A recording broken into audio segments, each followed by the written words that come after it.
Swimming's world governing body, FINA, has voted in support of a new policy that will restrict most transgender athletes from competing in elite women's aquatics competitions.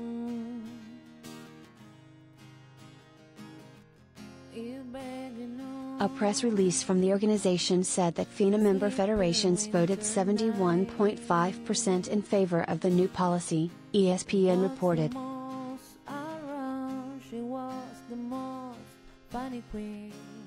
The policy, which is set to go into effect Monday, says that transgender women will only be eligible to participate in FINA competitions and set FINA World Records in the women's category if they have not experienced any part of male puberty beyond 10 or stage 2 or before age 12, whichever is later.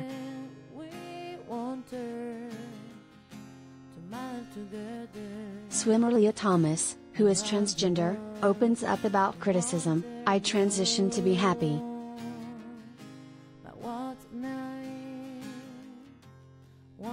This is not saying that people are encouraged to transition by the age of 12. It's what the scientists are saying, that if you transition after the start of puberty, you have an advantage, which is unfair," James Pierce, the spokesperson for FINA President Hussein Al-Musallam, told the Associated Press. "They're not saying everyone should transition by age 11, that's ridiculous. You can't transition by that age in most countries, and hopefully you wouldn't be encouraged to.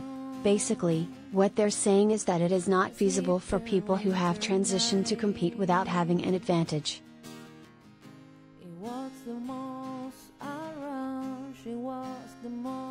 FINA did not immediately respond to people's request for comment.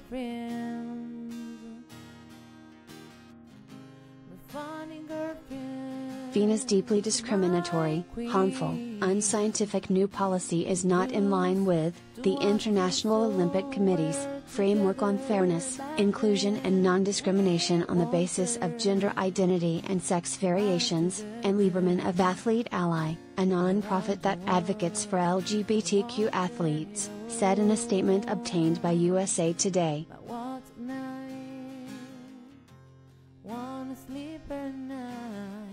The eligibility criteria for the women's category as it is laid out in the policy, will police the bodies of all women, and will not be enforceable without seriously violating the privacy and human rights of any athlete looking to compete in the women's category, Lieberman said.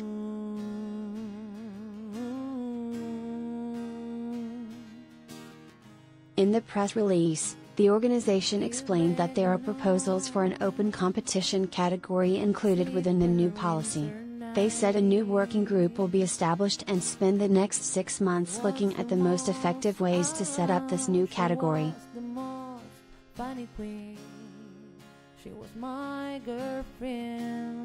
Athletes who do not meet the applicable criteria for the men's category or the women's category may compete in any open events that FINA may develop in the future, the organization wrote as part of the 24-page new policy.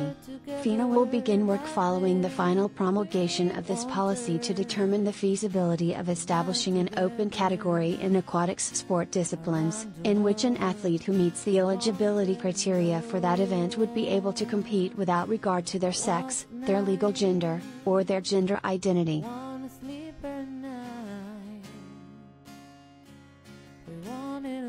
Carolina Panthers Justine Lindsay on being the NFL's first openly transgender cheerleader.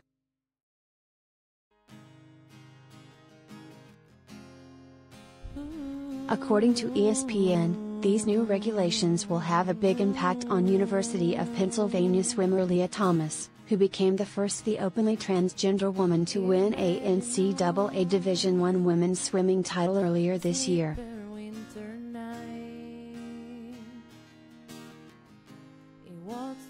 ESPN reported that in response to the policy, Thomas said, "The new FINA release is deeply upsetting.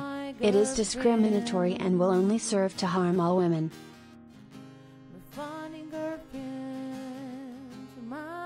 Queen.